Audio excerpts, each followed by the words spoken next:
Right. Hello, everyone. Welcome to a impromptu stream of the Drifter's Atlas. We are Hello, tip. guys. Yes. Thomas is right smack dab in the middle of a charity walk, and we thought it'd be great to go ahead and do some streaming, kind of help him kill some time while he's doing that, and get some work done on our world building while we're at it. So Thomas, tell the folks who might be tuning in what this charity walk is for. Yeah, so my charity walk is since the whole country, the whole world is sort of dealing with coronavirus right now. My I wanted to do something a little bit more for my community than I possibly could with my own bank account.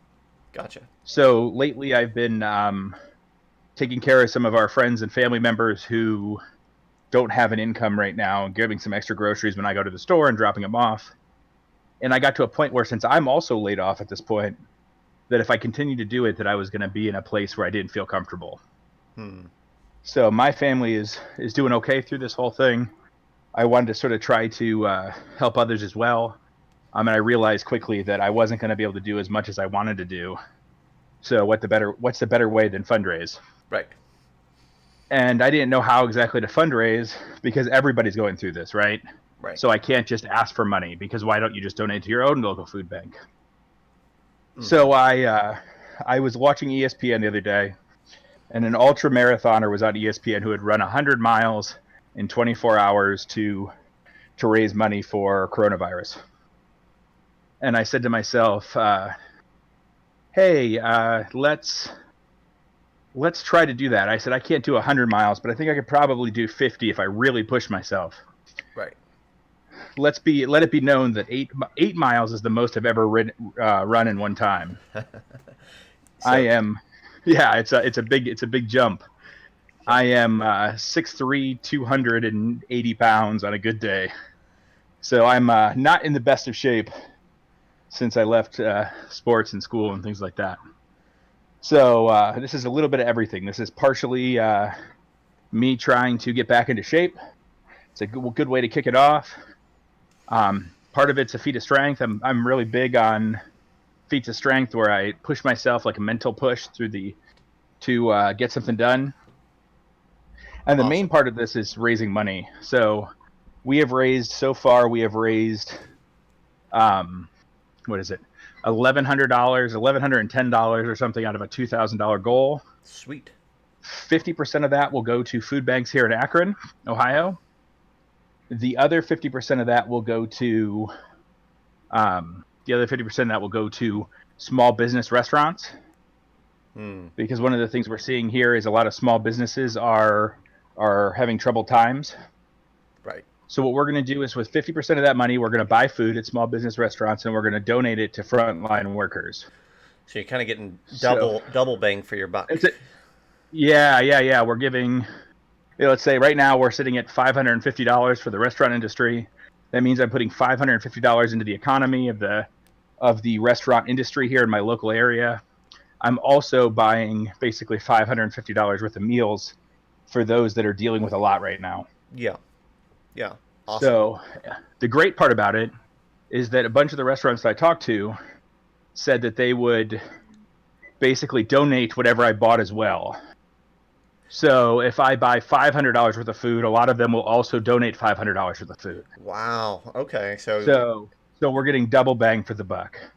that's cool. So if I go to a pizza place and I give them $100, so I buy $100 worth of pepperoni pizzas, they'll actually be worth $200 worth of pepperoni pizzas. That's awesome.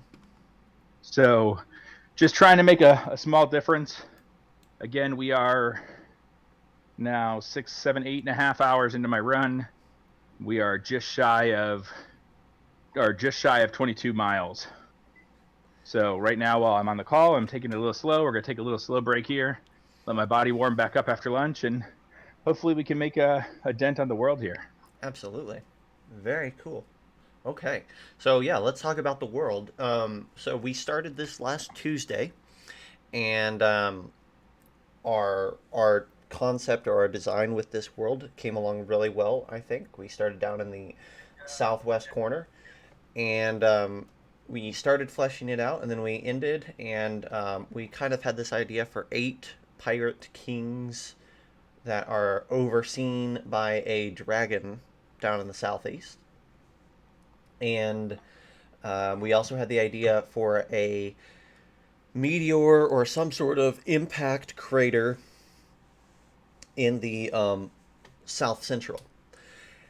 So that's basically where we ended it. Obviously, we talked about more stuff than that, but that's kind of the long and short of it. Um, so today, what we thought was we just do some Wonder Draft and start cleaning up the map a little bit.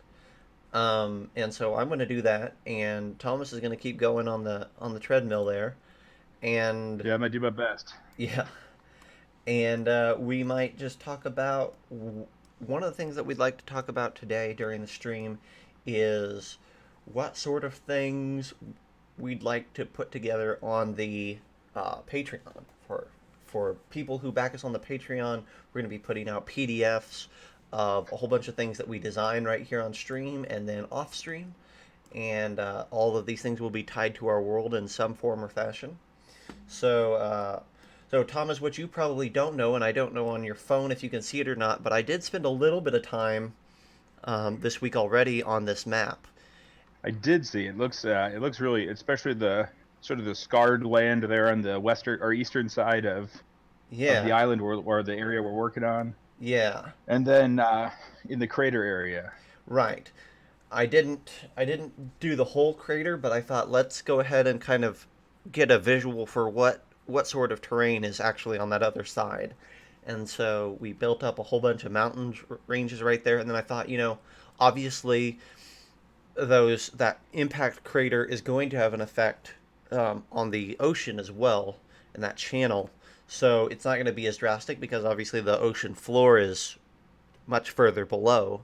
But I did have some small, you can see some small outcrop rocks kind of poking up through. I thought that could actually be really cool. And now, in my mind, as soon as I did it, I'm like, this is why there's pirates here, right?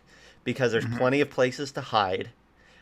Boats are having to move slowly through all this, hazardous water here. Yeah, it's also like pirates are always seen around like jagged outcropping because they can hide in and hide, right? Exactly. Exactly. So the more I flesh that out, the more I'm like, oh, this makes perfect sense. Let's keep going here. So that's really what I did there, and then I'm like, and I think that probably it needs to be a little less uniform than what we've got it right now, but I put this smaller mountain range right on the edge here, and I really felt like that did a couple things. One, it gives us a little bit more unique terrain for our starting island. And Hmm. secondly, it gives us, it again kind of plays into the pirate motif and giving them perfect places to tuck in strongholds and ports and things where it's not going to be easily accessible from the mainland at large. So it's yet one more point of defense that allows them to keep going. And then finally, I did go ahead and I put the 8 pirate lords on the map. So basically, at the points that we talked about, I put a keep or a tower of some sort. So we now have 8 different pirate fortresses around the perimeter of our map. So what? So I one thing that I know that I want to do while we're talking on the stream here is making this terrain edge here a little less uniform.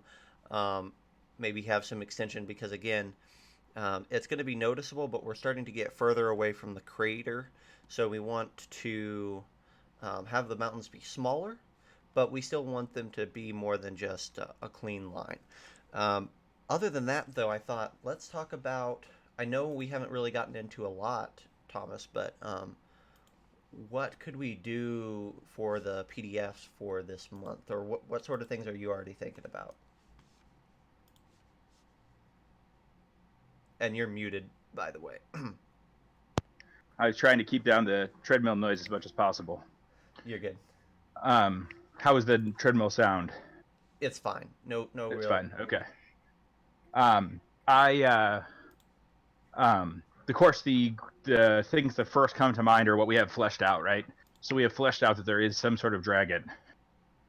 So at some point we should have when Caitlin comes back on Tuesday, Mm-hmm. I think we should maybe lock that down, right? Yeah. Because that's going to change what goes on in this area. Mm-hmm. Mm-hmm. So we lock down a dragon. We get some dragon stats out there for you. Maybe something special. Maybe something out of the ordinary.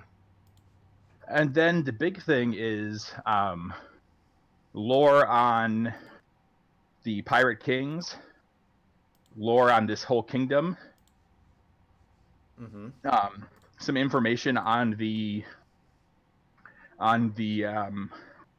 like the county line, the like the city that guards into the area that where we don't have a name for this part of the map yet, but Hmm. whatever this city is that blocks the gate, Yeah.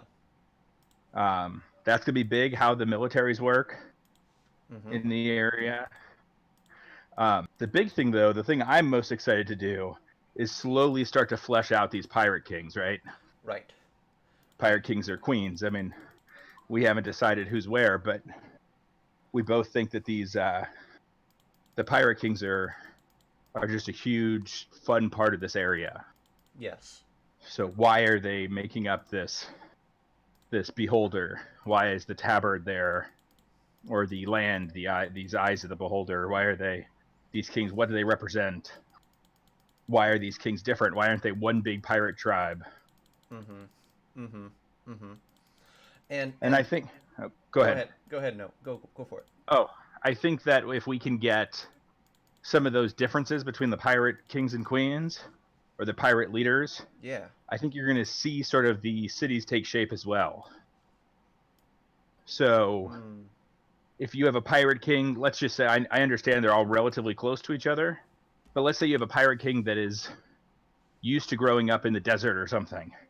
He's going to have a different situation than he is if you have a pirate king that's meant for a more tropical area. Mm-hmm.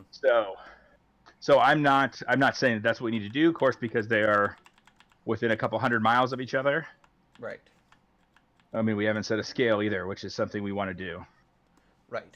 But um, but it's big to if we can sort of nail down what the aesthetic for the pirate kings and queens is, we can nail down sort of how that town takes shape, right? Yep. Yep. Because of course there's going to be the lowliest pirate king, and I Mm-hmm. don't know which one that is, but the lowliest pirate king is of course probably the one that's easiest to get raided by other parts of the world Yep. I agree. because so he keeps getting smashed and he has to keep building defenses and he Mm-hmm. can't get ahead. So his kingdom is also going to be sort of lowly and can't get ahead. Right. Or his kingdom has taken that and turned it into a positive in the fact that maybe they're doing more land-based stuff as well. Right. Right. I think So so. I'm obviously we don't have you doing the the Legend Keeper as well, which is the typical other half of our stream. But I'll try to take some notes here about anything that we talk about, and we can add those in later. Um, perfect. so yeah, so let me zoom out here, and we can actually talk about. So I was thinking about that actually. I was thinking about how different pirates in would have different levels of power, and their position on the map is probably going to infer something about their position within the tribe of kings. Um, and so if we zoom in a little bit here, and it'll be harder for anyone on a mobile device to see, so I'll go ahead and kind of detail it. But currently there are two fortresses on the western side and those face let me zoom out a bit. Yeah, those face like the Western Sea and this massive coastline that leads up to the glacier. Um, they I feel like on one hand they're very visible, but on the other hand, they are kind of in a corner of the world. Um, so maybe not. They would be. I don't think that they're that important, but I don't. I also don't think that they probably have a lot of threat against them. Um, at least not on a regular basis. That being said, the ones on the coast here, closest to our impact crater, I think are going to see a lot more action. And then we have one that's right here in this inlet, right on the border of the kingdom, and I think that that's the one that really is having to repel a lot of um, uh, uh, mainland forces that might try to encroach um, Yeah, from we other. talked about having the the pirate kings have to send tides to man the wall. Yep. So Yep. maybe they have to check in at one of those two settlements on either one on either side of that river, on the east and west side of that Mm-hmm. wall. Mm-hmm. Mm-hmm. Yeah. Um, and then I thought this tower down here in the southeast. We'll zoom in a little bit. This tower on the southeast corner. I feel like that's the tower that has to deal with the most problems, seafaring problems, because they are right on the tip. They're right as you're coming into the inlet, and I feel like people would think that if they could take out this stronghold and get a foothold on the pirate mainland, things would go well for them. So I feel like this is kind of their bastion against a naval attack. Yeah, and maybe that's a cliff. Maybe that's a cliffside. Hmm, that's a cool idea. That's something built up on a cliff. That's why it's not taken over. Yeah. So your ocean side all the way up the western flank and then all the way down the southern flank would all be open to the ocean, Mm-hmm. and everything else might be a cliffside, other than the mountains, of course, in that channel. Yes. Yes. That's cool. I'm gonna go Maybe ahead. the mountains, maybe the city and those mountains in the channel are built into the rocks. Mm-hmm. So maybe that's all a cliffside where that mountain range is sort of sticking up out of the water, Yep. and they sail into the. Yep. I like that. And welcome whoever is watching. I can't see on the treadmill, but I know we have a couple viewers right now. Mm-hmm. We appreciate you guys watching. If you came for the Drifters Atlas, welcome. Please make an account and start giving any ideas that you might have into chat. Yep. If you came for my link on my run, we are at 22 and a half miles. We are at about $1,100 in fundraising. Awesome. So we are. So what I've done is I've gone ahead, Thomas, and added a cliff Mm-hmm. to the castle. Kind of put it up on a cliff there, and so now yes, the cliff it just kind of is an extension from the mountain ranges, and I'm going to add some mountains, more mountains to that as well, just to kind of help get that I feel. think I think this island needs to have ways for people to pull boats up to it, like on the southern and maybe western shores. I don't think this whole thing is fully defensible, but Yes.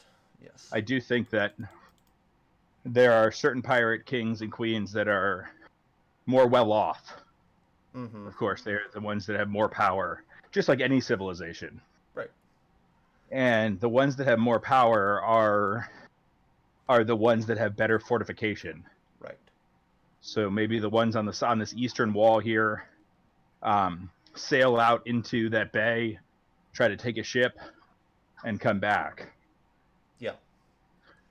I agree. So and that could be why the main city we said right there in the middle of the entire map, Mm-hmm. and you don't have to go there now, but that maybe that's why that big city has built those riverways Yeah. In an attempt to bypass the pirates. in an attempt to bypass the pirates. Again, this channel is probably, I don't know, 50 miles wide. Mm-hmm. So it's not like you can't come through here, but you have to be ready for it to fight. You better have some wizards on your ship and some cannons and some other things that are going to help you take care of take care of the pirate invasion. So should we have like some? I've got these rocks kind of sticking out in the middle of the channel here. Should we have some towers on those rocks, or do we say that they're just kind of patrolling by ship mainly? Yeah, I think that both are okay. I think that if you have a tower on a rock, I think that once people start getting the idea of it, it's going to end up being an avoided item. Yes. It So yes, you're completely right there. And we know that um, the closer you get to the crater, the impact crater, the more weird beasts you're going to encounter, right? So pirates would yes, want to think about that too. I mean, pirates don't just have yeah, complete control of this; they have to contend with the monstrosities as well. So maybe if there is a tower, it would need to be something that they just felt like really was important to maintaining their hold on things, and less of a it's and I pro. think it'd probably be closer. Like yeah, maybe that one, or maybe putting one a little closer to the land. Mm-hmm. No, the other way. Sorry, to the pirate land, Yes. Okay. because again, if we're talking about scale, we need to figure out how. I don't think we want a tower over there, do we? You don't like you don't you think further west than this Yeah, area? further west. Yeah. I was only thinking because it would be hard for them to enter and build a tower on that. And maybe On that, maybe it's simple enough to where we don't need to worry about it. Maybe we're overthinking putting it. Maybe I'm overthinking putting a tower elsewhere. I think, like, obviously these pirates would love the idea of having a tower out on a rock, but maybe it's just too infeasible or too implausible right now for them. Like, it also it also comes down to scale. right. So if this island where we're talking this peninsula where we're talking of the pirate kings Mm-hmm. is is what's it called, is 200 miles, let's say, across. Mm-hmm. That's a 50-mile channel, Yeah. which means you're going to have problems. Like anybody who went out to that tower would have to teleport, Yeah. or they'd have to take boats back and forth, and it'd be sketchy to get a boat up into the. Right. I mean, because the other thing that it happens is that if a naval ship sees a pirate ship, it's going to get sunk as well. Mm-hmm. You got to look at it both ways. What about a lighthouse? I think a lighthouse is a great idea. And I if think a the lighthouse, especially with all those rocks. yeah, like a lighthouse would be like their way of easily navigating at night, or being assisted at navigating at night, but also keeping others from navigating at night if they control it, right? Mm-hmm. So maybe It that's could also be a defendable tower base.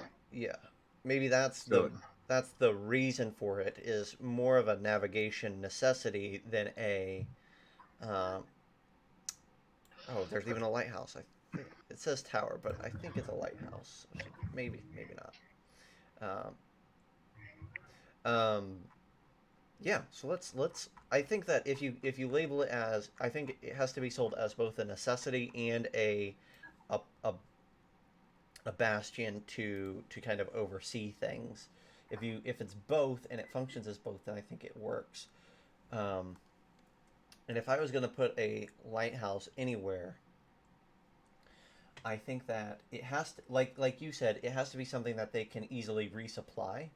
So I think it needs to be mm-hmm. somewhat close to one of the cities that's already in existence, right? Agreed. So I'm thinking maybe this rock just right here. It's not quite midway in the channel, Mm-hmm. and it's close to that city. So if we drop one there, I think that makes some sense. Boom, lovely. I mean, the cool thing about that is that you could have any amount of any amount of adventures that had to go figure out what's going on with the lighthouse as well.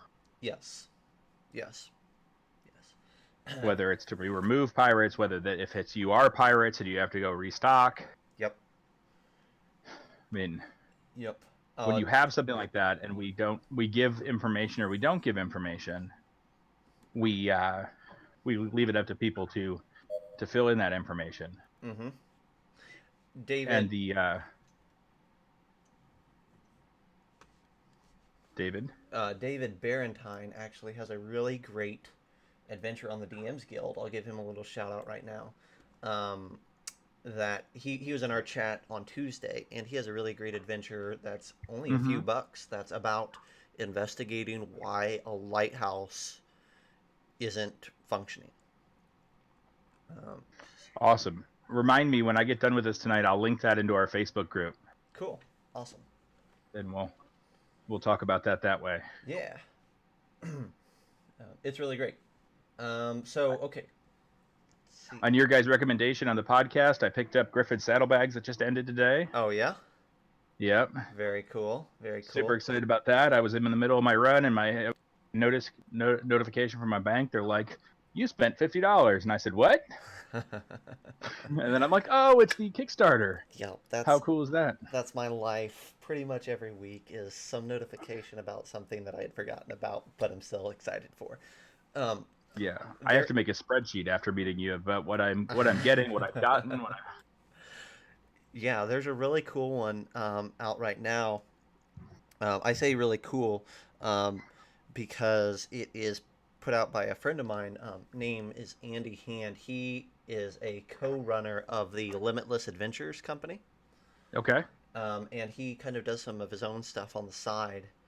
And one of the things that he does is one of the things that he's launching just last week was or this week actually, was a Kickstarter for a uh, PDF adventure called the Warwick Chronicles, if I remember it right. Is that the Drow one? Mm-hmm. Yep.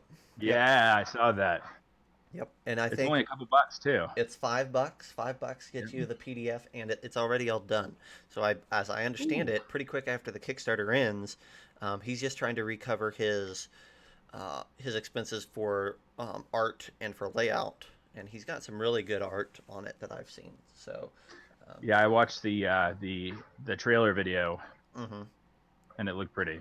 yeah, yeah, he does great work, and I think we're gonna have him on the maybe cross your fingers have him on our podcast before too long. So, Nice. bite size gaming. So um, that'll Yeah, be a we'll lot of share fun. that as well. I know I've been trying to pump that through my fan base, but one of the best things about having this channel is hopefully we can build a community and use that to help lift up the other people in our lives as well. Exactly, exactly.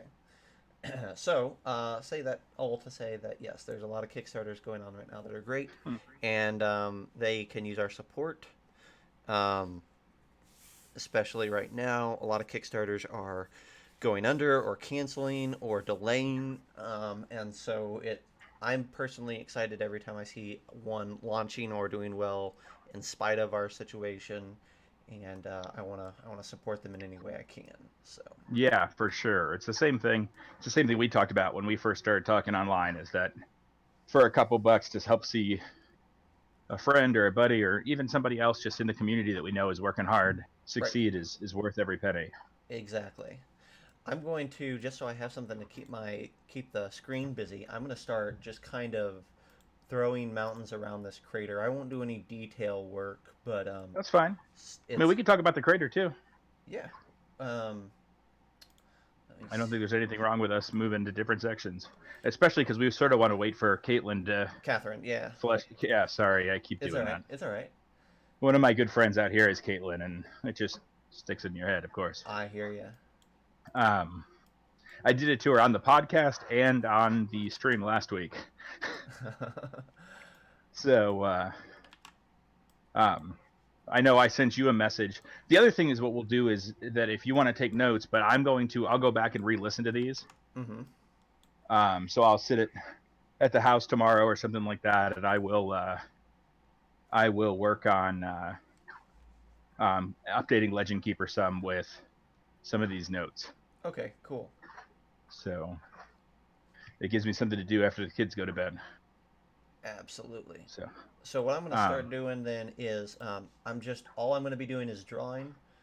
And okay. how much of this? So here's a question for you.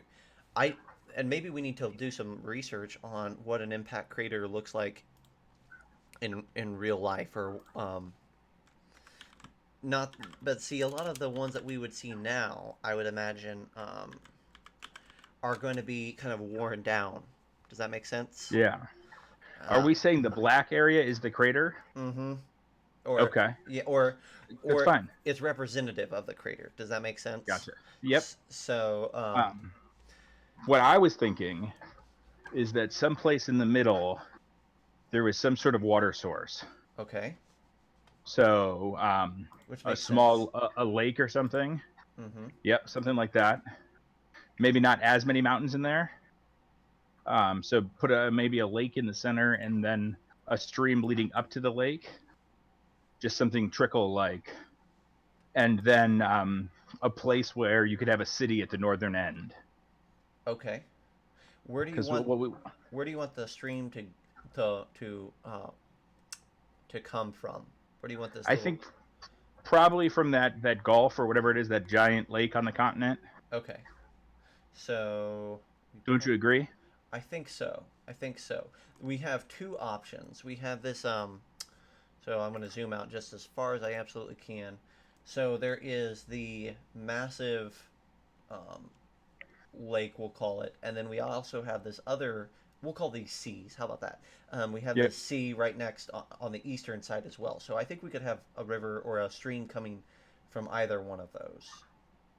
I think probably the best way to do it is probably from the eastern sea. Okay. Just I don't know why, but that's what my gut says. Uh huh. And I think maybe even just a little bit bigger of a lake than that, Okay. enough that I mean I guess that's still a really big lake. Um, Well, let's talk about what you imagine this lake containing, or so what's your so what thoughts for it? so what I imagine is if you take a sledgehammer and you Ooh. hit it into soft dirt, the earth comes up around Yep. the lake. Yep. Um, so there's sort of this mountainous ring, but in the northern end, either the lake has been at or the southern end, it doesn't really matter. But the lake has sort of been either filled in or they've chiseled away parts of the mountain, and there's this city. And I don't know if the city. I know we talked about having some like special mechanics and special power from the city and from the magic of this area. So maybe the city is domed. Mm-hmm. Maybe the city is a higher technology, something like as you and I both love and talk about it, like Eberron, Mm-hmm. Mm-hmm. something where they're building zeppelins or something, Hmm. something where something where the rest of the world hasn't seen this. We go back to the Black Panther Wakanda talk we had the other day. Right. So since there's so much earth around this crater and this lake, we have just this tiny way to get in that nobody really knows about Mm-hmm. Mm-hmm. until until we until people are coming out or until adventurers end up coming in at some point. Right. Right. Um, it's all nobody knows about this technology until somehow they do. Right. Um, and when they somehow do, this technology seems crazy.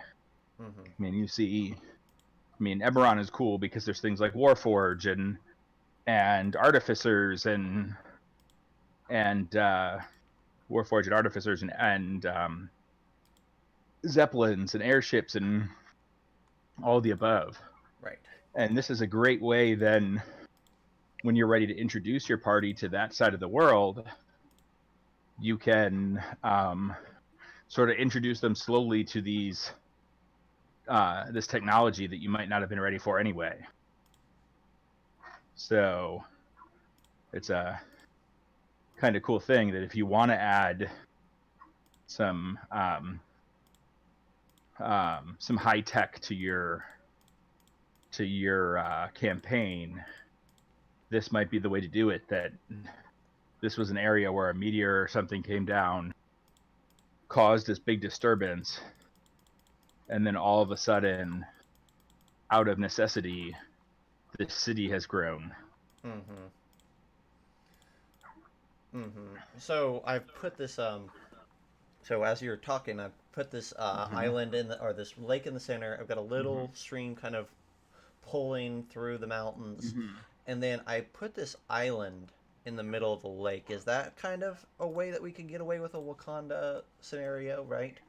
Is that kind of? Sure. I mean, sure. I think it's going to be hard to get to this whole area, right? This whole blackened area. Yep, yep, I yep. think our goal is for this to be a harder place to get to, just out of base needs. Yeah. Um, And then on top of that, you have um, this city on an island, or and maybe the people who live in that city are sent out to farm whatever this magical source is that came from the meteor, or came mm-hmm, from the mm-hmm. whatever it may be, whatever we decide to go with at that time when we come down here Right. to give lore. Whatever is giving these monstrosities the power. So maybe these monstrosities are growing crystals or something, Right. and those crystals are helping um, take control of, or those crystals help the people in this city um, use their technology to. So Yeah, I really like the idea of crystals. So, I'll tell a story that is kind of ridiculous, I guess, now that I think about it. But I had a world once upon a time designed where uh,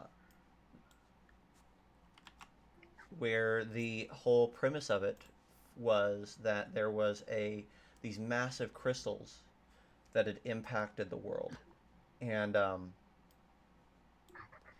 the crystals came a from somewhere out of space, and they were what actually supplied this world with magic. It wasn't deities, it wasn't whatever. It nice. was it was these crystals, and the closer you were to a crystal, and the larger the crystal was, the more powerful your magic could be. Um, Yeah. and if you had a chunk of a crystal, you could heighten your own magic prowess. And the further you were away from the crystal, the less magical you had any chance of really becoming. Um, and so it was a really fun world in the sense that there was all these civilizations kind of did a mad dash to claim land around the crystals, and what it kind of ended up with was that the elves controlled a lot of the above ground crystals. Um, and that's what kind of made them these magical beings, was they even some of their cities were mined into like the pieces of the cores of these crystals. And then the dwarves controlled the underground section of crystal. Um, and So dwarves would be living right underneath settlements of elves. That's right. Yes, and basically, elves allowed this to happen, or allowed it to continue, at least in part, because if the dwarves weren't there, somebody else would be, right? Mm-hmm. And so they basically said, you know what, Tense Alliance, you keep to your side of these crystals, we'll keep to ours, and never the two shall meet. and the and so over the course of decades and centuries, this happened, and there were wars fought for the crystals, and yada yada yada. Little did they know that the crystals were actually not ships, but contained alien creatures that I kind of based off the Thrycreen, Gotcha. that were kind of in a state of metamorphosis, or hibernation, however you want to phrase it, right? Mm-hmm. And so part one of the campaign was this, getting used to this world with where magic was a thing, and then part two was these alien insectoids break out of their crystal uh, transports, so to speak, and start taking over. And the closest creatures to them get taken over first. So dwarves and elves are in a lot of trouble um, in this massive war with the Thrycreen. And then the third part was basically post-apocalyptic, where you where the Thrycreen have taken over a large chunk of the world and laid desolate all civilizations, and so now all people are just trying to survive in a post civilized age. So anyhow, I love the idea of craters. I love the idea of crystals. Always have, and so I'm quite pleased that we're already looking that way. Well, when we talked about this, when we were pitching, when we were doing our whiteboard pitches, just you and I on Discord, we Mm-hmm. talked about being able to use this in a multi-setting situation, right? Right. So the best part about this is that you could put any society here. You Yes. could make this a way for actual spaceships to come in. Um, I don't Mm-hmm. know if that's what we're gonna do. It might be, but the whole goal for this entire pod podcast for anybody listening is to make this as comfortable for you to put it into your home games, no matter what they are. Mm-hmm. I mean, you could use this map for Call of Cthulhu, right? You could. Just You'd. instead of elves and dwarves, you could make your own campaign with humans, and this is a place closer to like the mountains of Peru or something, Mm-hmm. Yes. and or you could do like post-apocalyptic in this area. Mm-hmm. I mean, there's all kinds of things you can use for this. Yes. Um, you could take a small, very small section of this, and you could use this for any of the role-playing games other than D&D or Pathfinder. Like I've been trying to learn Mouse Guard, Mm. and Mouse Guard is a lot like Redwall. So it's small animals who your entire story focuses off small animals. So you could take the entire forest where that dragon was, take out the dragon, and you could put a lake there or something, and that could be um, where you ran. Maybe that's the dome of the badger. So there's a giant dam there in the center, Mm-hmm. Mm-hmm. and so there's our goal here is to make this multifaceted. While we're probably going to focus mostly on high fantasy, I mean, hopefully the goal for us is to make this so people are um, enjoying a lot of other games in here as well. Right. Um, so what's your plan here? I see you putting some mountains in and taking them out. I'm just trying to get something that feels right. That's kind of Gotcha.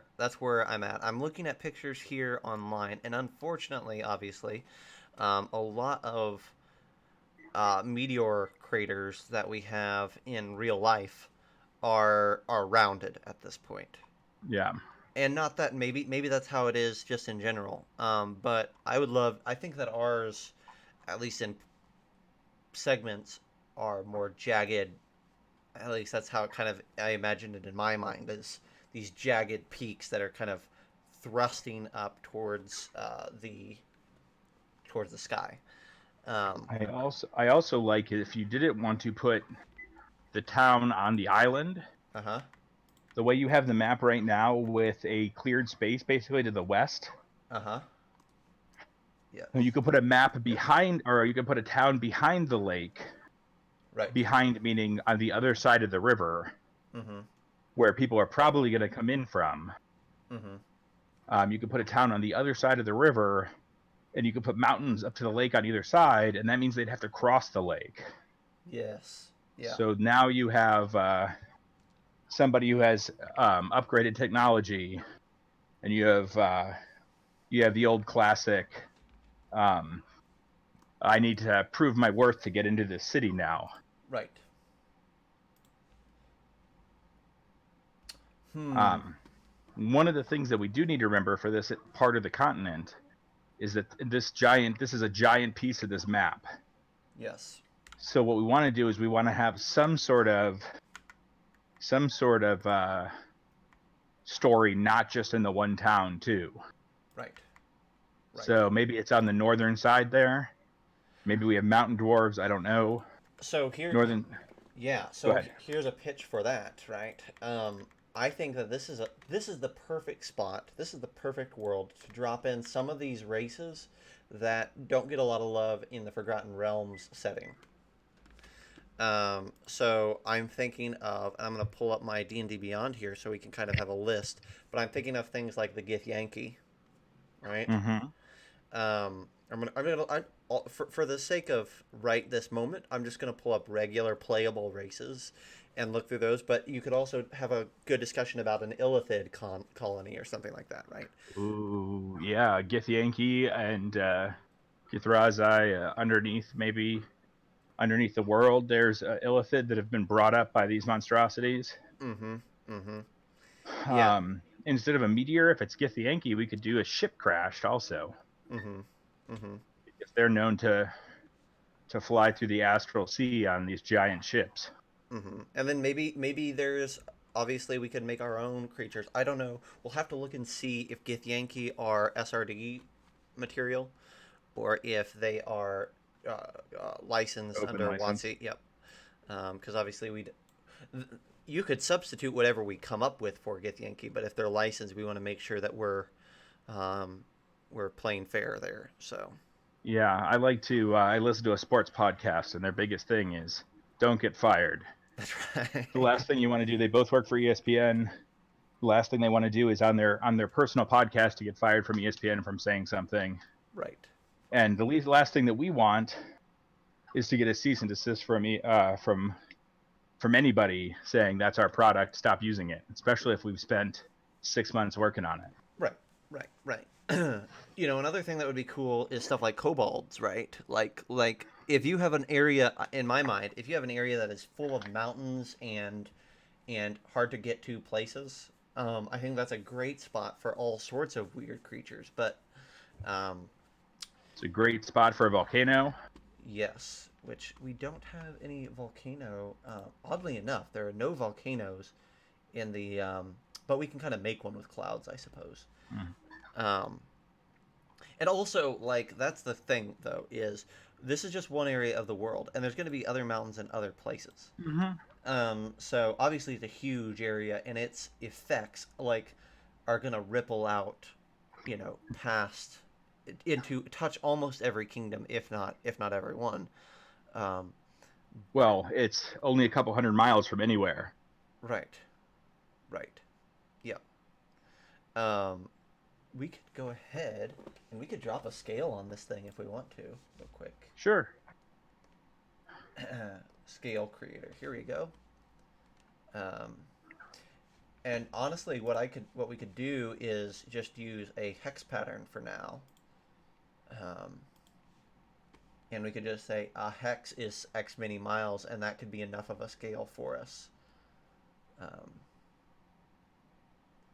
so you talked about that channel maybe being 50 miles. I was just thinking that maybe that continent underneath is 150, 200 miles across. Okay. That means by horse, it takes 2 or 3 days to get all the way across. Okay.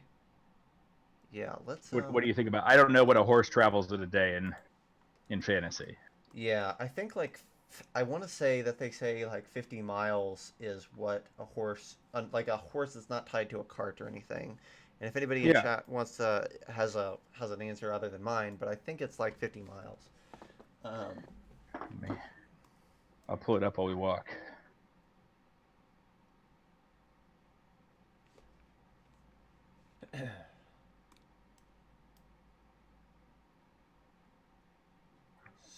see.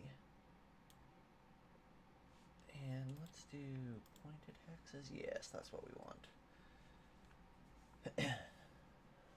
So if I did, we said that the island was 10, 15,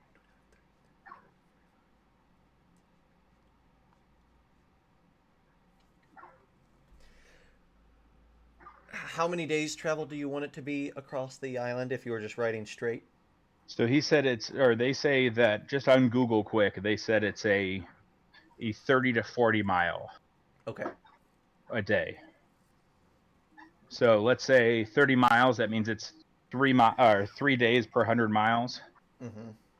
So I think that makes sense. I think 150 to 200 miles across means that it takes less than a week to get all the way point to point.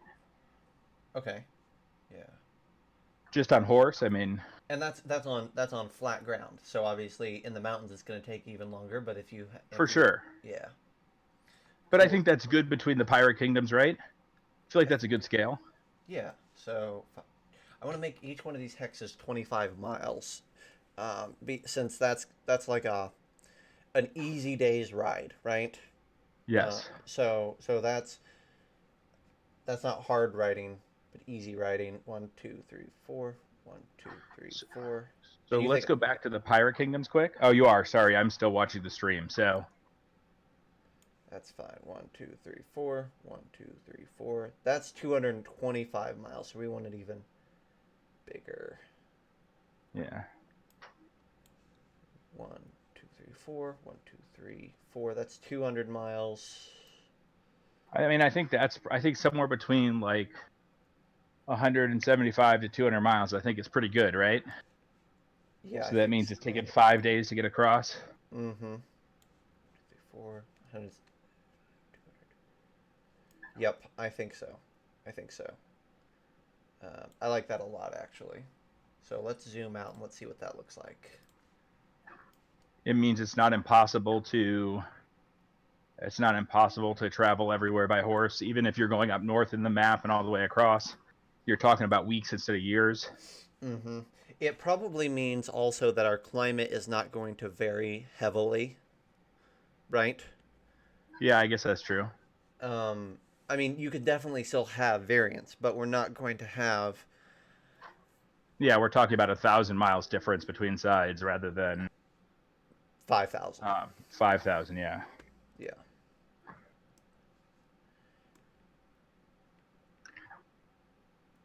I'm looking here. So we probably like I'm gonna find a close approximation here in the real world. So it's about 1,000 miles from the Great Lakes to the tip of Florida. Yeah. Um. 2,000 miles from LA to New York. Mm-hmm. Okay. So let's see. I've got one, two, three, four. Let's do it this way. One, two.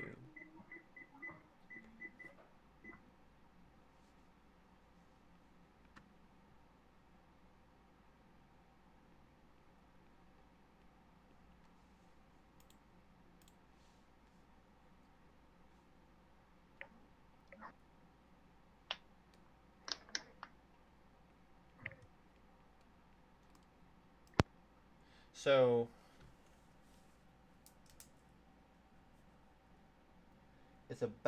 it's only about 400 miles right now from north to south. Only about 400 miles. And 2, 3, 4, 5, 6. So depending on the time of year, we could see change in climate. Right. Because depending on time of year, you have, and again, our climate doesn't have to work exactly the same as Earth. We've talked about that a couple of times. Yeah. That this doesn't have to Yeah. make sense physically. Right. But what does make but I mean the difference between 400 or 500 miles is the difference between like Tennessee to Cleveland. Right. I was looking at it's yeah, the north to south. It's like the size of Kansas and Oklahoma stacked. Okay. Um, so there's definitely a swing, but it's probably like, and obviously different areas are going to be different. I mean, if you go to like Arizona and Utah, you can have drastically different climates. You know, Yeah, or anywhere in California where you can right, surf and ski at the same day. right. Anytime you have mountains plus large bodies of water plus yada yada, you can have drastic shifts and stuff. And we do have a lot of that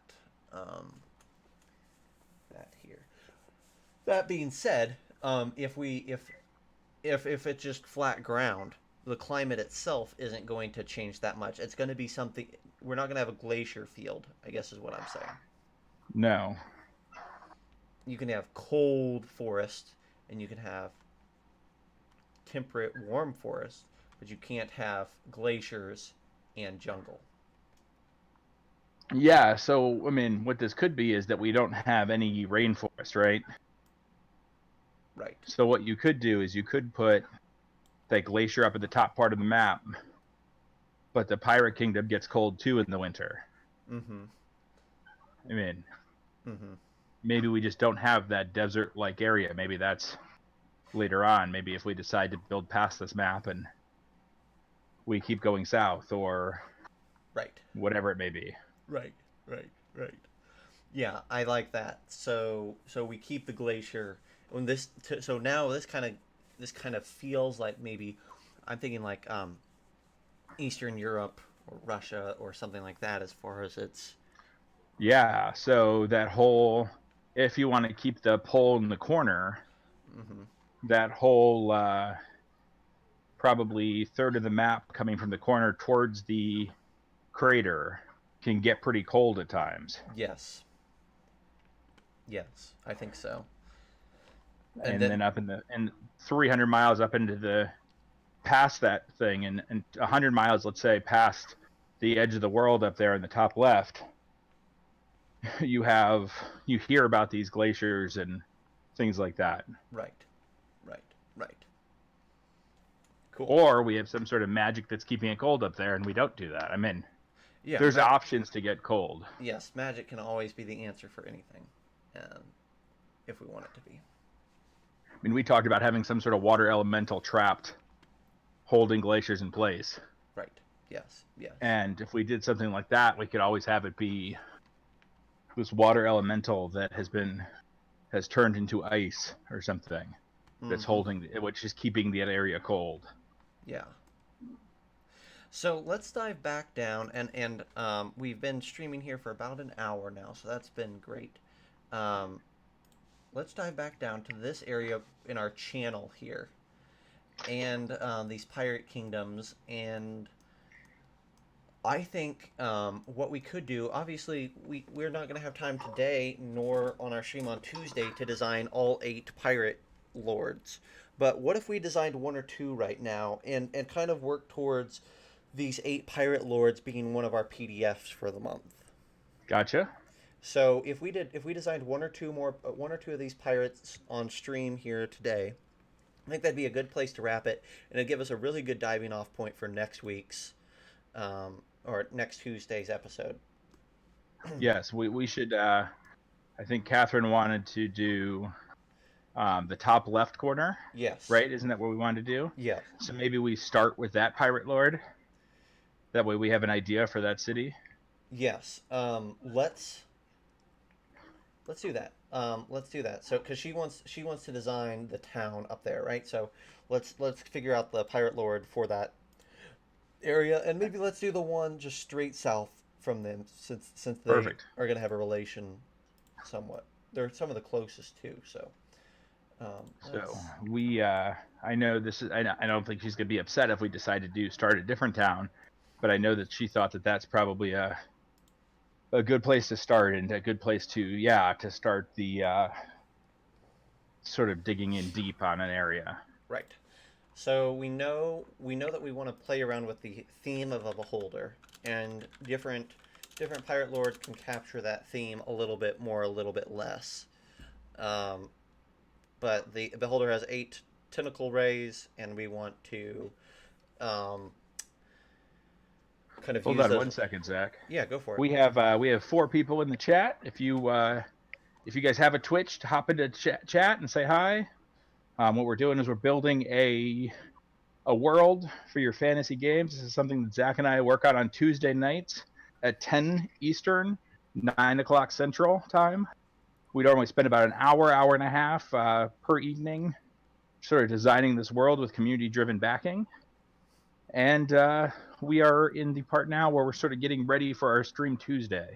We figured that it was a good time while I was doing this charity run to keep our project moving.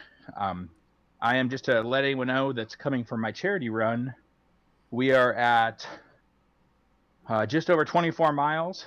I've burned 2,700 calories today. Right now, I'm walking at about 2.5 miles an hour while we talk. I am through 8 or 9 bottles of water at this point, and we're cruising along. Oh, and we've raised, I haven't checked in an hour or so, but we've raised $1,110 towards food Very banks here in the nice. Akron area. Very nice.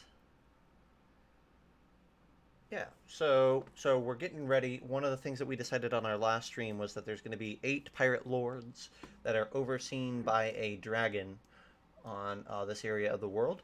And so what we're doing now is we're getting ready to talk about those 8 pirate lords and what we would like to see in each one of those pirates. The only things we know about these pirate lords at the moment, other than being run by a dragon, is that they've called themselves the Eyes of the Beholder, and um, to various degrees they have captured the idea of a beholder's ray as their icon.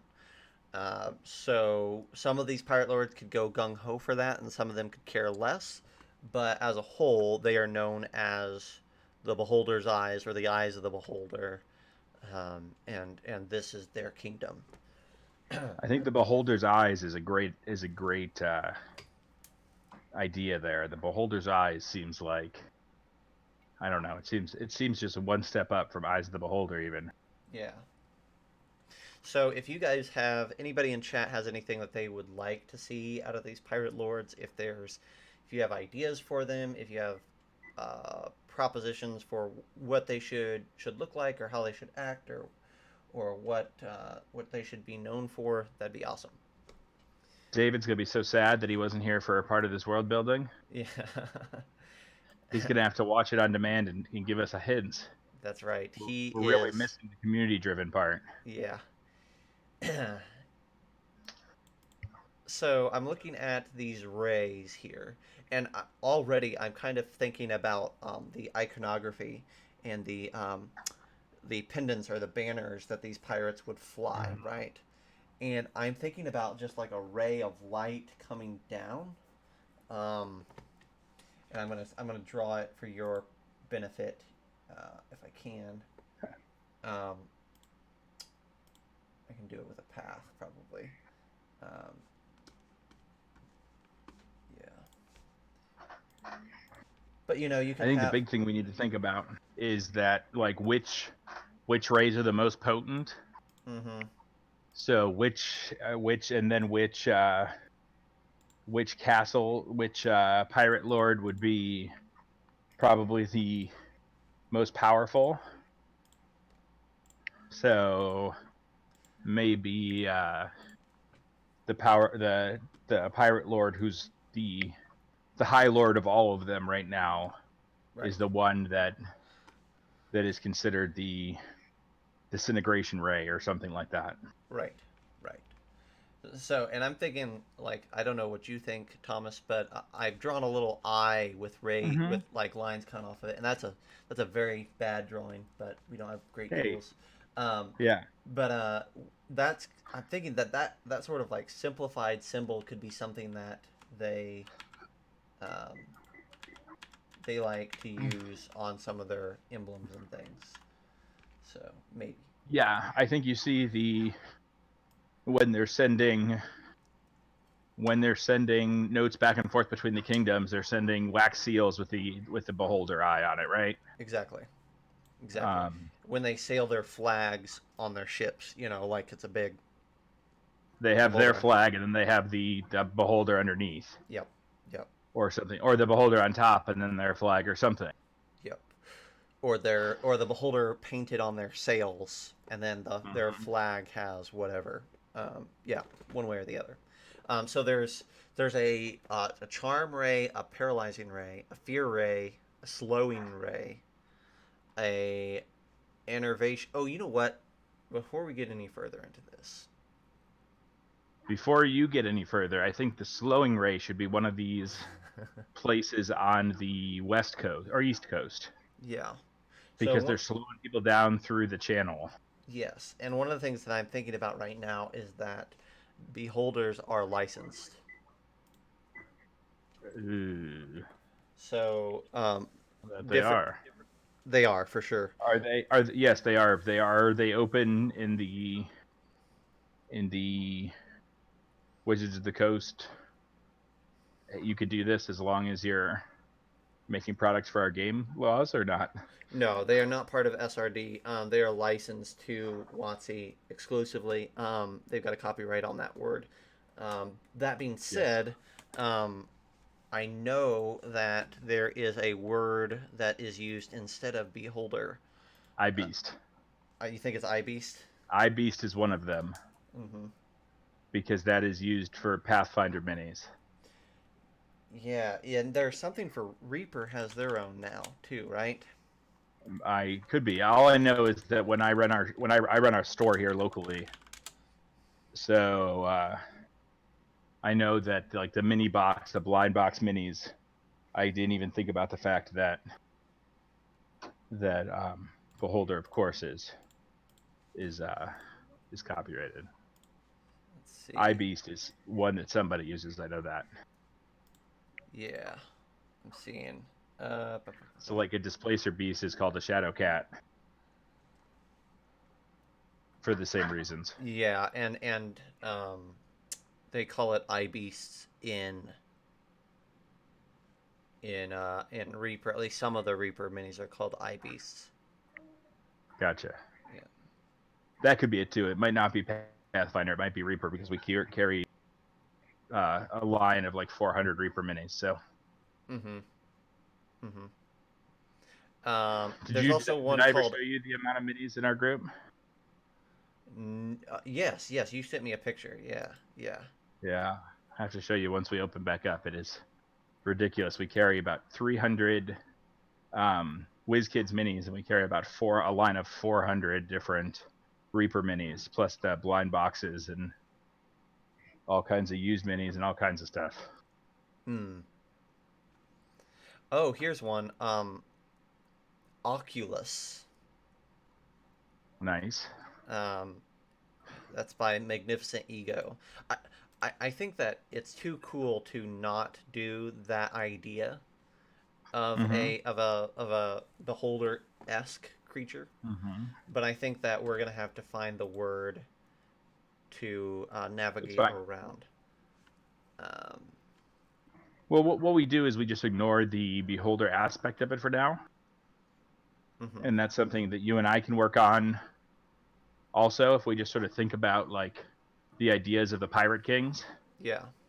the beholder, the thing that ties them all together, doesn't have to be taken care of this second. Mhm. And So, the thing that I'll throw this out there as something to consider is um, the oceanic book that we're putting out, that I'm putting out with some people, has a beholder like creature, a water creature called a scryer. Um, hmm, Scryers have 8 tentacles and one central eye. They're like an anglerfish with 8 tentacles, and they're monstrous. Uh, the pitch. that's pretty cool. That's So definitely not because then I mean these are all pirates, so that's something that they would have this mythical creature they might have seen on the water. right, right, right, and we can definitely use that if that's what we want to do. Um, And I know we the have guy. permission. I know the guy who can give us permission. Yeah, exactly. I got caught up reading your book more the other Oh yeah. night, by the way. Oh cool. Yeah. Um, I don't mind hearing everything that you hate about it, as long as you tell me one thing that you like. I don't hate anything, honestly. There's things I have to get used to because there's playable races that I know nothing about. Mm-hmm. Um, I wish there was that we could have done full color because I think some of that art is beautiful. Mm-hmm. But I completely understand how sometimes that's not feasible, especially with budgets. Mm-hmm. Um, I love I love a lot of that art. I still think that pufferfish is one of the best pieces of art I've seen in a while. And you said it was a throwaway piece. Yeah, I mean, it was definitely not one of the pieces It was we. yeah, it was a fluff piece. Yeah, exactly. Throwaway is not nice to say about anybody's art because it is a gorgeous picture. Yes, it's a But puff piece, if you want to call it that. yes, yes, exactly. Yes. No, So, it's we love it. I need to trim this up. Go. but I think that book is gorgeous. I think that um, some of the lore and the bosses and things in the back is really cool. Hmm. Cool. So I still haven't gone through it all with everything going on and Yeah. getting ready for our streams, and then getting ready for this run. Mm-hmm. I've spent the last 2 days focusing almost exclusively on my children because I knew that I was going to be in the basement for 17 hours today. Yeah. Yeah. I came up before at lunchtime before my son takes a nap at 1:30 every day. Uh-huh. So I got done about 1 o'clock my time, and I went upstairs. And he's like, "No, daddy, daddy, daddy, I don't want to take a nap." And I'm like, "Oh, great! I should have just stayed down in the basement for another half an hour." Yeah. Yeah. We did a Facebook Live with the boys and got them involved, and so it's been fun. It'll be interesting. I am 0.04 miles from Halfway. halfway. Yeah. We'll stay on here till your halfway point. Um, so But this up let's there. let's zoom in and let's get one of these pirate lords done. So this pirate lord up here. Let's talk about race first. What do we? So one of the things we talked about was maybe trying to make this a non-human centric world, Mm-hmm. at least in theory. And so what if we? So this is kind of going to be our starting area, so to speak. Because we're going to be Mm-hmm. talking about this town on our next stream. So what if we made this starting town, this pirate lord, kind of to solidify that we made this pirate lord and his retinue non-human. Yeah, I think that's great. I think humans have a place because most of our players are going to play humans, right? Right, right. Humans are still So the most played race in D&D. any fantasy. Yeah. Uh, Um, but I think it's great to. We had this conversation offline. It's great to make your players think when they're in a city, yes. right? They don't have to be the head honcho. Right. They can be uncomfortable in city limits. Mm-hmm. Mm-hmm. I kind of like the idea. We could do a couple different things. I kind of want to avoid, at least in my opinion, saying all the pirates are orcs or bestial races like that so much, just because I Mm. feel like that's a go-to thing, and I don't mind that being some of that. But what about genasi? Yeah, I think that's awesome. I think that's awesome. I think if you have you could have a worldly overarching genasi theme also, Yeah, right? Because then you have all four kinds of genasi throughout the world. yeah. Um, So I'm just gonna double check that we're gonna be all right with calling them genasi, real quick here. What sort of a genasi would you like to like for this pirate lord or this specific area? What do you think as far as that goes? I think, are we thinking that all the pirate lords are genasi based? Are we thinking that just this one, and then we'll figure out the rest as we go? I love the idea, like you mentioned, that Genasi are kind of the big race in this world. Okay. Uh, so if assuming that I'm sure we can, whether we call these people Genasi or we call them elemental creature, whatever, right? Like, Elemental adults. yes, yes, exactly.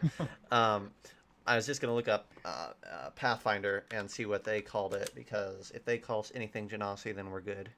Um, but whatever we call them, we can definitely have this idea of elemental uh, individuals, right? Yeah. Um, I think Pathfinder calls them like Ifrits and Sylphs Okay. and Undine and Oreads are there Okay. for. But um, So there is a list of terms somewhere that is copyrighted by WotC. yes, I just need to find that list. there is a list. I have that, and it does not list Genasi. Genasi. That being said, the list also says proper names, and and so we just have to make sure that in as they're in general encompassing thing of like, hey, even though we don't list it here, if it's a proper name, we might have claim to it. Um, that being said, one way or another, if we have to change the name, it's not a big deal. But do we want this pirate lord and hit this area of the world to be earth, air, water, or fire Genasis? Well, if we think that all the pirate lords are Genasi, At least most of them, yeah. would be the best would be the Earth ones up there in those mountains, right? Yes, I think that would make the most sense. Earth or Yes. water, obviously. Water works perfect for Well, pirates anytime. Yeah. yeah, I think that I don't think that we need two of each, basically. Right. And But it, and if we want one pirate lord to be a human or one pirate lord to be something, that's fine too. I don't. yeah, Um, no, I think that that's great. I don't want this to seem like, oh, we cookie cuttered this, and there's two fire and they're on opposite sides, and right. two earth and they're on opposite sides. Right. Right. Um, but yeah, I love the idea of Genasi. Then they have some sort of magical background as well, Mm-hmm. and in our setting, we can figure out what that is. Mm-hmm. It doesn't have to be the same magical background that the Pirate Kings don't have to have the same magical background as like the player's handbook for Genasi, Mm-hmm. or not but the Elemental Evil or whatever it is for Right. Genasi in fifth edition. Right. Right. But but I think that I mean, of course, the easiest way to do this is water, right? Mm-hmm. Because he's in between these rivers. He's made a river between Yes. the continents. I think that playing it on the nose probably isn't a problem in this situation, as long as they're not all water. Right. So, just for sake of getting used to calling them things other than Genasi, just in case, the water Genasi in Pathfinder is called an Undine, which is also Okay, a race in my in Oceanic Depths, so I'll have to keep that in mind. But nice. we'll call it an Undine for now. So this pirate lord is an Undine. I'm thinking if he is a water elemental person, they at least have swim speeds, right? Mm-hmm. They may or may not be able to breathe water. A lot of times that's reserved for specifically uh, goodness um, uh, pure elementals, right? Gotcha. And but water genasi do breathe water, air, and water in D&D. They are amphibious, um, so we could have that, and they have a swim speed. Um, what that tells us is that boats are handy for transporting goods and for keeping people together, but they're not necessary for these pirates, right? Mm-hmm. Um, which kind of can tell us something about their domain. Um, you know, Yeah, maybe there's water in the streets. yeah, there can be water in the Maybe street. like Yeah, a Venice sort of thing. I like that idea that like um, that maybe that up to the castle you can only get, maybe the castle's out into the, Mm-hmm. Mm-hmm. I'm gonna start. and you can only get there by boat or by swimming out. Yeah. I'm gonna clear out some of this land. Just thinking outside the box there, that is. Yeah. I'm gonna do is I think that it's important that it's connected to some land because our That's human fine. people won't be able to access certain things then, right? If there's Well, humans I that. I do believe that a boat should be able to get it, even if it's a small boat. Yeah. So I don't want. He wants to be able to parlay Yes. because even the other pirate kings or queens or lords can't all swim. Right. Right. So he just has his castle kind of extending out into the water now, and um, I think that when I'm thinking about also like boats, like obviously they're going to have ships because ships are important for hauling of goods, capturing goods, taking prisoners, taking people on their boats that aren't water genasi. That being Mm-hmm. said, like I can see them having patrols in their in the coastal waters around that are underwater, right? And they Yeah, have like harpoons, right? So they're for patrolling sure. under the water with harpoons. And if they see a boat that they don't recognize, they could just point their harpoon gun straight up and like chunk fire into the hole of the ship, you Well, know? one of my favorite things that I've done in convention lately Yeah, with Baldman was the underwater city. yeah. Did you play those or did you run those I played in one of mods? them. I played in one of them. Yeah. So they have a whole city that basically lives under a bubble, Mm-hmm. and it doesn't have to be around here. But one of the cool things about that was that players could then go visit the bubble, Hmm. and you had these battles and everything else underwater. You had at some point they had a hollowed out kraken that they were using in the epic to siege the town, Yeah. and and it was just such a cool visual of this. It was almost dating back to like the original Star Wars, the number one, not the original. Sorry, Right. Right. Right. Star Wars One, where the Gungans lived underwater and they lived in these giant bubbles and they had these boats that had this sort of amphibious top, Right. which I would love to see somewhere because I just thought that was such a cool mechanic. Exactly. Exactly. Um. Hmm.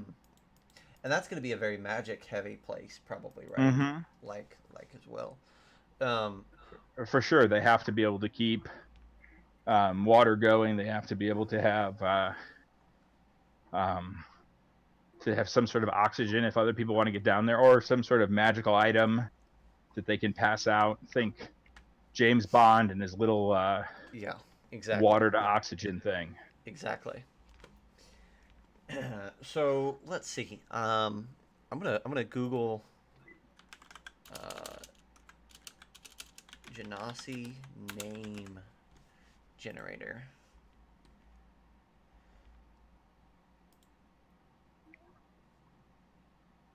Here we are. Oh, this is exactly what I wanted. Awesome. So we're looking for a name for this pirate lord, right? Um, Mm-hmm. that's um, and exactly they do exactly what I wanted them to do in this name generator. They assume that Genasi name themselves after things of the element that they're tied to, right? So Mm-hmm. so this list right here is pyro, heat, grill, flow, river, shower, callus, hill, rough, wing, oxygen, murmur, stuff like that, right? Mm-hmm. Um, pneumatic, that's a great air genasi name. Um, Sish, how do you pronounce that? Sage. Sach is a temporary disturbance in the water level caused by atmospheric pressure. Seiche, Seiche.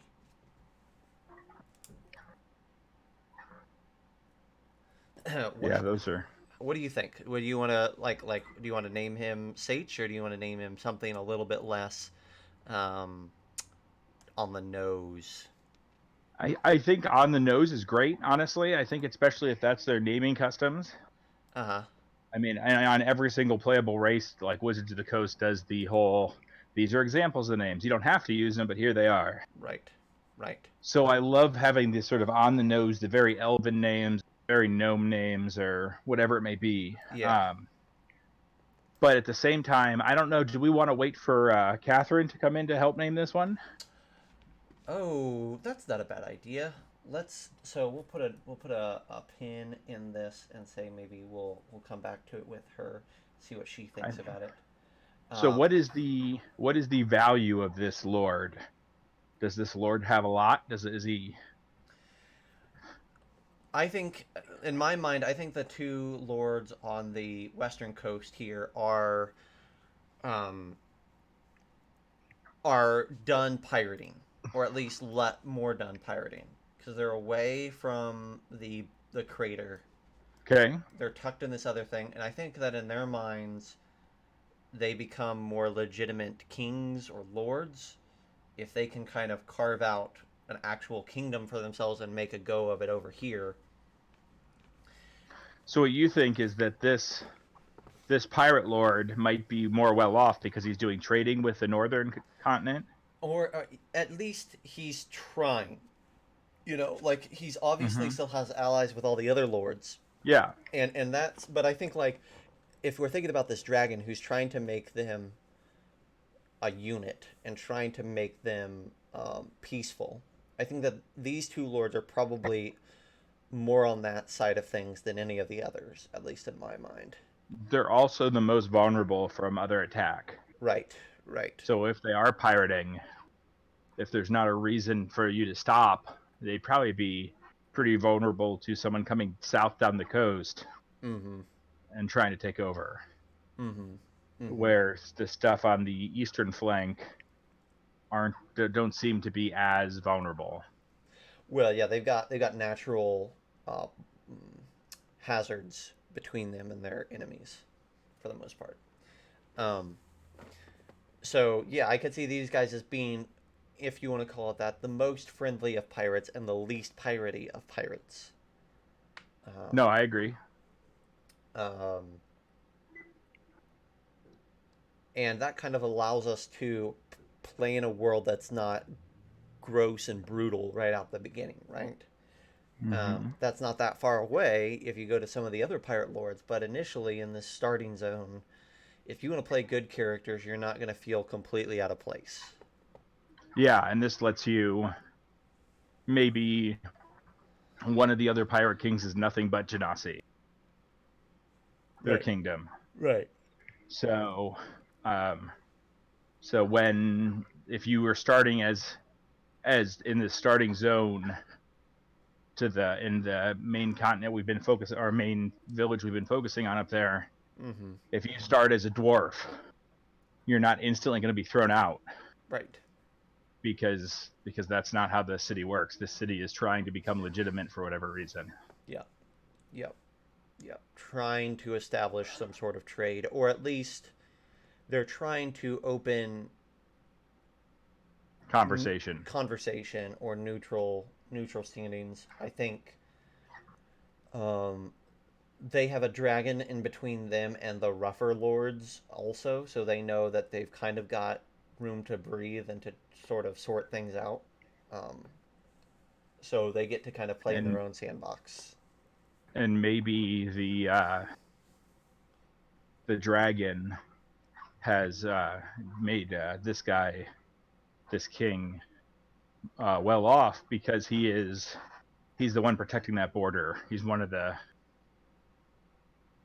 pirate kings that is helping Yes, I think that keep. there's extra federal funding available to those who play by the rules of the feds, right? The feds being the Yeah, dragon, right? Um, and that's cool. So they kind of got special favor. Um, and I would imagine that the other pirate lords are probably somewhat frustrated by extra favor, but they also, on the other hand, don't have the eyes of the dragon on them as much if the dragon has favorites on the other side of the kingdom. Also, they are a little bit more shady. They might be raking in more money from devious schemes. Right. So it will Mm. be interesting to see how those play out as we build down and Mm-hmm. around and up the coast. Mm-hmm. Mm-hmm. Mm-hmm. Okay, so we know kind of where they stand in all of this. We know what race the pirate lord is, and probably a good chunk of his populace. What other? We know that we want humans to be available in some supply. What other race or two do we feel like this area has? In spades. Mm-hmm. Mm-hmm. So we have Genasi. What work with Genasi? And also kind of in this Something sort. river area that we got here. So something. I'm not sure what else would mix with Genasi well. Probably elves. Mm-hmm. Mm-hmm. Elves are all elves are slightly magical. What do you think about? Um, Do you ever watch? I'm sure you have the like Rankin Bass Hobbit, mm-hmm. the animated Hobbit. What do you feel about Mm-hmm. like a subset of elves that aren't beautiful, but are more like that interpretation of elves that are more like just ancient beings, more fey than natural beauty, sort of a thing. Yeah, I think that's great. I think that fits our sort of space. I mean, I think if we're gonna make Genasi or whatever we want to call them, um, at least in Wizards of the Coast, they have all Genasi start with some basic magic powers, right? Mm-hmm. It's like Drow. Right. So they're probably connecting with other people that have these magic powers. Right. So Right. you see wizard towers in towns. You see maybe like gnomes, maybe tinkering gnomes Mm-hmm. to help to build ships. And I think that at least one of these pirate kings should be almost like classist or racist, right? Mm-hmm. Where he maybe it's one of the more evil ones, but where he's like, I don't trust any other races except for my genasi, blah blah blah blah blah. And Yeah. it might even be just his whatever his classification, his element genasi is.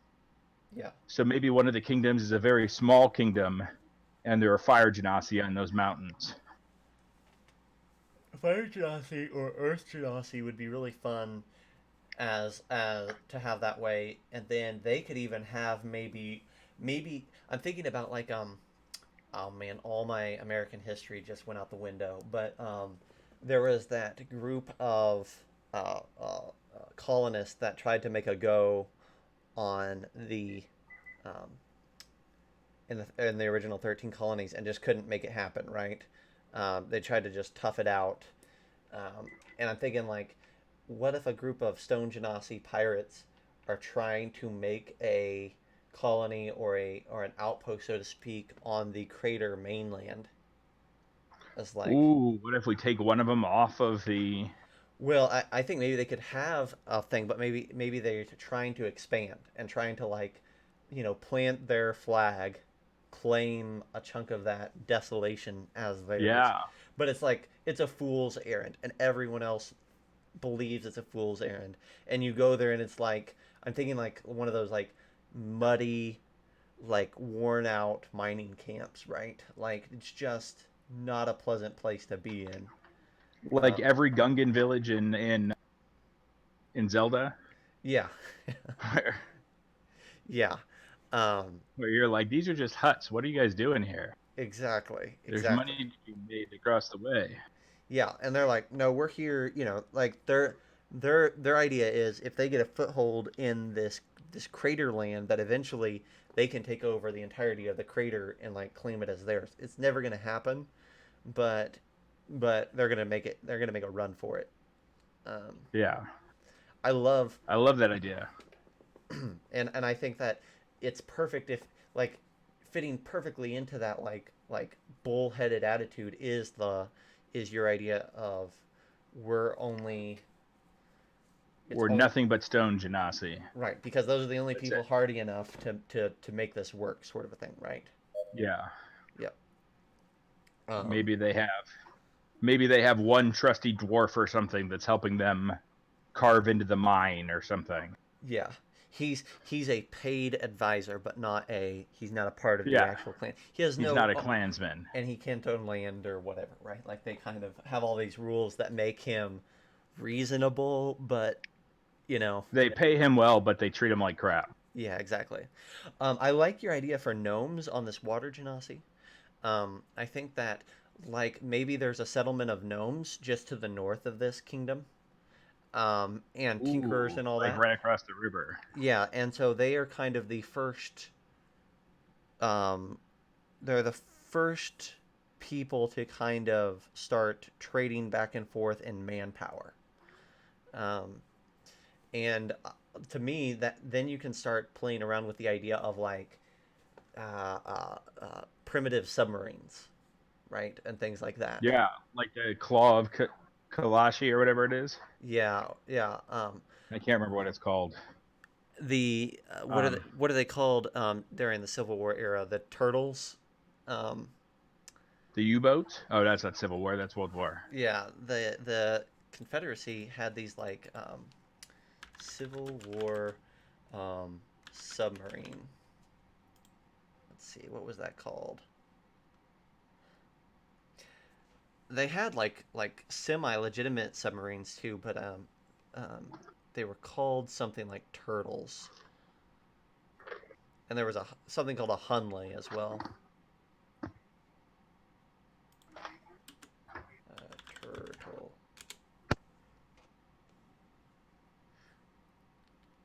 Yes. Turtle, also called American Turtle, was the world's first submersible vessel with a dock. Yada yada yada. Um, yep. It was basically a one-man, like foot-propelled submarine, if I remember right. It looked like an egg, or like a barrel with the iron bandings around it, right?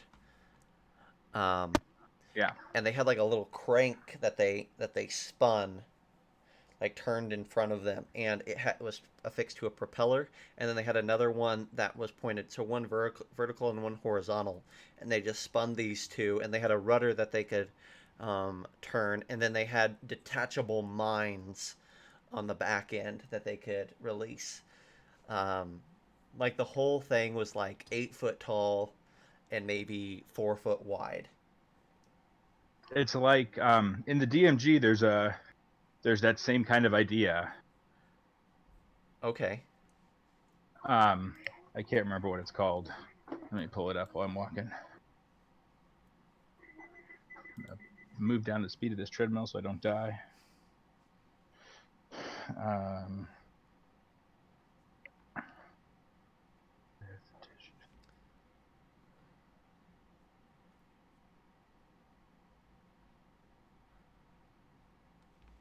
They called it a submarine. I'm looking it up right now. Apparatus a Kowalsh, Oh, and it looks like yes. you Yep. see on the screen. Yep. The Perfect. same kind of idea. It's a one or two person. It's a one or two person vessel. Mm-hmm. Mm-hmm. Yep. And that one kind of crawled around on the floor, right? And it had a Uh swim huh. speed as well. Um, yeah. Yeah. That's cool. Yeah. Very similar. Very similar. So that just screams gnome to me, right? Yes. Yes. Where where the gnomes crawl into um, this keg basically with claws, and they can walk out to in the middle of the ocean. Yes. And I think that water genasi love it because they don't have like in their mind, if they could haul their cargo and everything underwater, then they have a huge advantage because they don't have any personal liability for being underwater and they can crawl around the outside of this ship and do whatever. But if they could find a way to move uh, other races and cargo discreetly, then they're going to just dominate, right? They can Yeah. go anywhere, be anywhere, and not and kind of call the shots. So I love the idea that like they have brought in their nearby gnomes. It's just kind of one of those happy little accidents that there's a kingdom of gnomes to the north, and they're like, "You help us make this, and we're both going to get rich, right?" Yeah. Like, And the and then gnomes feel like they're getting protection, right? In that, well, a they're getting resources that nobody else has access to by trading with the pirates, and then also because they're pirate allies, they feel like we're not going to get messed with. Like this gives us an element of safety. on top of everything else, though, that gnomes are a trusting and curious group. Yeah, So if these gnomes have found a reason to trust the pirate kings, then there's no reason why they wouldn't want to help. right, right. So these gnomes now go out of their way to take care of. While gnomes don't really care as much about the money aspect, probably they do probably care about the magical aspect and everything else of that partnership. Yes, and having a race that can breathe water is going to be helpful for them too. Mm-hmm. And I love the idea too because we don't want we don't want one note kingdoms, and so like the idea that yes, this pirate group wants to go legit somewhat is cool. But I love the idea that even in their attempts to go legit, they're exploring ways of being still seedy in what areas they feel like they can get a leg up. So they're like, no, we're legit. We're just building vessels that we can hide very easily for good reasons. Yeah, there's all different kinds of reasons, right? So Right. somebody goes legit probably not because they have a moral reason to go legit, Right. um, because people who have been sinking ships for so long, like pirates and things like that, probably don't have that same moral high ground. Exactly. Yes. But maybe they found that not doing as much ocean travel and everything else was more cost effective for them where they Yeah. are. Yeah. Yeah. So maybe instead of, especially for this, because they're on the edge of the border of another country, maybe they were making more money exploiting the goods coming in and out. Mm-hmm. Mm-hmm. Anything from seafood to pearls to whatever. I mean, pearls would be super easy for water genasi to trade in. Right. Right. Exactly. They just walk around the bottom and find it. Yeah. Um, yeah. So I think we got a good grasp on at least a good amount of elements to carry into. We've got if somebody wanted to know what races are in the area, we say Genasi, humans, gnomes, and then some of these weird elves. Um, Well, you also see, at least in this town, you probably see a little bit of everything, right? mm-hmm. Because there's going to be people traveling from what all I could answer proceed as the Empire for now into this town under Mm-hmm. supervision. Don't get me wrong; they're not part of this town. Right. But so if your player wants to play a bugbear, there might be a bugbear in this town. They're just not going to be popular. Right. Yeah. They You know what I came. mean? Yeah. They came here from somewhere or something. Yeah. Yeah, this way that if we are starting here and we're doing level 1 quests and things like that, and we're building a town around starting your campaign here, that the players can pick anything they want. Mm-hmm. They can pick centaurs, they could pick goblins, they could pick whatever, and the people might look at you differently, but they're not going to chase you out of town with a pitchfork. They've got a vested interest in at least appearing welcoming. Yeah. Yeah. Cool. Cool. Okay. Awesome. Well, I think we did several things this stream. So, and we were live for almost 2 hours. So, Nice. I think that's a good spot to call it. Got you over Yeah. the halfway point. Got you a couple miles down at least. Yeah, we are for anybody watching, we are at 20, just shy of 26 miles by like 0.02. I'll be at 26 miles in like 10 seconds. Mm-hmm. We are past halfway. We are on the home stretch. We are at almost 3,000 calories burned. We're at 10 bottles of water. We're cruising right now. Very And good. I've had 2 hours of 3 mile an hour walking. So I can hopefully kick it up a little bit here. That's right. That's right. So who knows? Maybe we'll do another stream later. We'll see what everybody. We know what Thomas will be doing. So see if I have time and see what's going on. But this was fun. So Yeah, absolutely. And it broke up my time. It made it feel like 2 hours made it feel a lot less. yep. So Yep. perfect, Zach. I'm sure we'll talk beforehand. If not, I'll plan on watching this back here sometime over before Tuesday and doing some of that lore keeper. Very good. Well, thanks for tuning in, guys, and we'll talk to you later. Okay.